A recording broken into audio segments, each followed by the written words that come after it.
வணக்கம். இது டிவிஎன் லங்கா செய்திகள். புத்தாண்டை முன்னிட்டு நல்லூரில் தீபமேற்றி வழிபாடு. யாழில் சம்பவம். அயல் வீட்டுக்காரரை கத்தியால் குத்திய பெண். சிஐடி விசாரணை வளையத்தில் டக்ளஸ். அரசு தரப்பு தகவல். கட்டுநாயக்க விமான நிலையத்தில் பெண் கைது. யாழ் உட்பட பல இடங்களில் கொட்டித்தீக்க போகும் மழை. முதலில் நாடு என்ற எண்ணத்துடன் செய்யப்பட வேண்டும். Gardiner welcome Ranjith. வரலாற்று சிறப்புமிக்க யாழ்ப்பாணம் நல்லூர் கந்தசுவாமி கோவில் ஆங்கில புத்தாண்டு பிறந்த போது தீபங்கள் ஏற்றப்பட்டன. 2026ஆம் ஆண்டு பிறந்த நேரத்தில் நள்ளிரவு 12 மணிக்கு நல்லூர் கந்தசுவாமி கோயில் தேரடியில் தீபங்கள் ஏற்றப்பட்டு வரவேற்கப்பட்டது. வவுனியா இறம்பைக்குளம் புனித அந்தோணியார் ஆலயத்தில் புது வருட விசேட ஆராதனை நிகழ்வுகள் இன்று இடம்பெற்றிருந்தன. நள்ளிரவு 12 மணிக்கு ஆலயத்தின் பங்குத்தந்தை கிறிஸ்தோபர் அந்தோணிதாஸ் டலீமா தலைமையில் இடம்பெற்ற விசேட ஆராதனையில் திருப்பலி ஒப்பு கொடுக்கப்பட்டதோடு விசேட வழிபாடுகளும் இடம்பெற்றிருந்தது. இதன்போது நூற்றுக்கணக்கான கிறிஸ்தவர்கள் கலந்து கொண்டு வழிபாடுகளில் ஈடுபட்டிருந்தமை குறிப்பிடத்தக்கது. 2026ஆம் ஆண்டு பிறப்பினை வரவேற்கும் வகையில் மட்டக்களப்பு மாவட்டத்தின் பல்வேறு பகுதிகளில் இன்று நள்ளிரவு விசேட நிகழ்வுகள் நடைபெற்றன. மட்டக்களப்பு நகரில் நள்ளிரவு 12 மணிக்கு பட்டாசுகள் கொளுத்தப்பட்டு இளைஞர்கள் ஆடிப்பாடி மகிழ்ச்சியை வெளிப்படுத்தினர். மாவட்டத்தின் பல்வேறு பாகங்களிலிருந்தும் பெருமளவான பொதுமக்கள் இன மத வேறுபாடுகளின்றி மட்டக்களப்பு நகரில் ஒன்று கூடியதை காண முடிந்தது.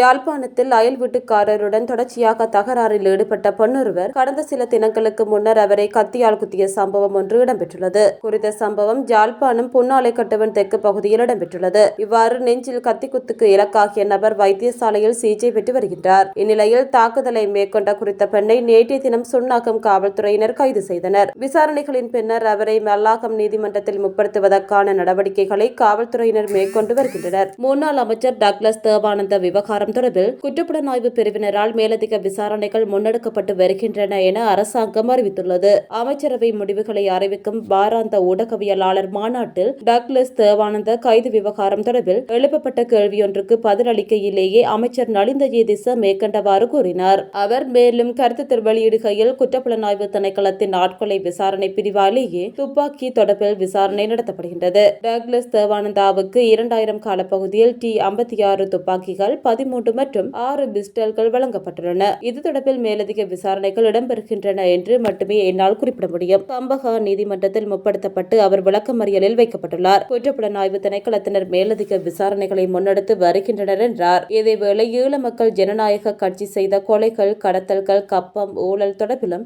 அம்பலத்துக்கு வரும் என்றும் அதை நீதித்துறை செய்யும் நாடாளுமன்ற உறுப்பினர் ராஜீவன் ஜெயச்சந்திரமூர்த்தி தெரிவித்திருந்தமை குறிப்பிடத்தக்கது. இலங்கை பெண் விமான பயணி ஒருவர் கட்டுநாயக்க விமான நிலையத்தில் கைது செய்யப்பட்டுள்ளார். கட்டுநாயக்க விமான நிலைய வருகை முனையத்தில் சட்டவிரோதமாக நாட்டுக்குள் 3 மில்லியன் ரூபாய் மதிப்புள்ள வெளிநாட்டு பொருட்களை கொண்டு வந்து குற்றச்சாட்டில் அவர் கைது செய்யப்பட்டுள்ளார். சந்தேக நபரான பெண் கொழும்பு குணசிங்கபுரவில் வசிக்கும் 56 வயதுடைய தொழிலதிபர் என தெரிவிக்கப்படுகின்றது. நேற்று ஸ்ரீலங்கன் ஏர்லைன்ஸ் விமானம் UL 226 மூலம் துபாயிலிருந்து கட்டுநாயக்க விமான நிலையத்துக்கு அவர் வந்திருந்தார். அவர் தனது பொதிகளில் வாசனை திரவியங்கள், அழகு சாதன பொருட்கள், மடிக்கணினிகள், வெளிநாட்டு தயாரிப்பு சிகரெட்டுகள் மற்றும் ஒரு தொகை மதுபான போத்தல்களை மறைத்து வைத்திருந்தார். சந்தேக நபர் கட்டுநாயக்க விமான நிலைய சுங்க அதிகாரிகளால் கைது செய்யப்பட்டுள்ளார். கிழக்கு, மத்திய, வடமத்திய மற்றும் ஊவா மாகாணங்களில் அவ்வப்போது மழையோ அல்லது இடியுடன் கூடிய மழையோ பெய்யக்கூடும் என வளிமண்டலவியல் திணைக்களம் எதிர்வு கூறியுள்ளது. அத்துடன் வடக்கு மற்றும் வடமேல் மாகாணங்களில் பல தடவைகள் மழை பெய்யக்கூடும் என்றும் திணைக்களம் குறிப்பிட்டுள்ளது. குறித்த விடயத்தை வளிமண்டலவியல் திணைக்களம் இன்று வெளியிட்டுள்ள அறிக்கையில் குறிப்பிட்டுள்ளது. மத்திய மற்றும் ஓவா மாகாணங்களிலும் மட்டக்களப்பு மற்றும் அம்பாறை மாவட்டங்களிலும் சில இடங்களில் 75 மில்லிமீட்டர் அளவிலான ஓரளவு பலத்த மழை பெய்யக்கூடும் என அந்த திணைக்களம் வெளியிட்டுள்ள வானிலை முன்னறிவிப்பில் தெரிவிக்கப்பட்டுள்ளது. நாட்டின் ஏனைய பகுதிகளில் மாலை 2 மணிக்கு பின்னர் ஆங்காங்கே மழையோ அல்லது இடியுடன் கூடிய மழையோ பெய்யக்கூடும். சப்ரகமுவ மற்றும் மத்திய மாகாணங்களிலும் காலி மற்றும் மாத்தறை மாவட்டங்களிலும் சில இடங்களில் அதிகாலை வேளையில் பனிமூட்டமான நிலை காணப்படலாம். இடியுடன் கூடிய மழை பெய்யும் வேளைகளில் தற்காலிகமாக பலத்த காற்று வீசக்கூடும் என்பதோடு மின்னல் தாக்கங்களினால் ஏற்படக்கூடிய பாதிப்புகளை குறைத்துக் கொள்ள தேவையான முன்னெச்சரிக்கை நடவடிக்கைகளை மேற்கொள்ளுமாறு வளிமண்டலவியல் திணைக்களம் பொதுமக்களை அறிவுறுத்தியுள்ளது.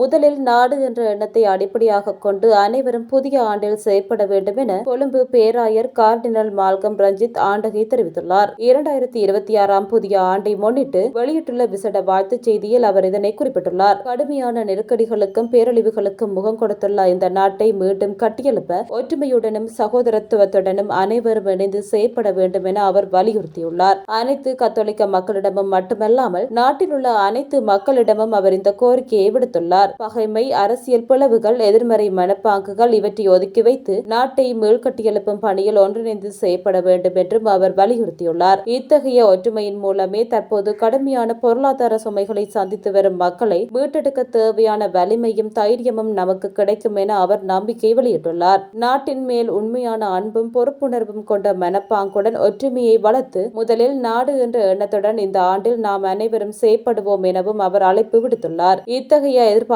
நிறைவேறும் ஒரு இனிய ஆசீர்வதிக்கப்பட்ட ஆண்டாக இந்த புதிய ஆண்டு அமையட்டும் என அவர் பிரார்த்தனை செய்வதாக கார்டினல் மால்கம் ரஞ்சித் ஆண்டகை தெரிவித்துள்ளார்.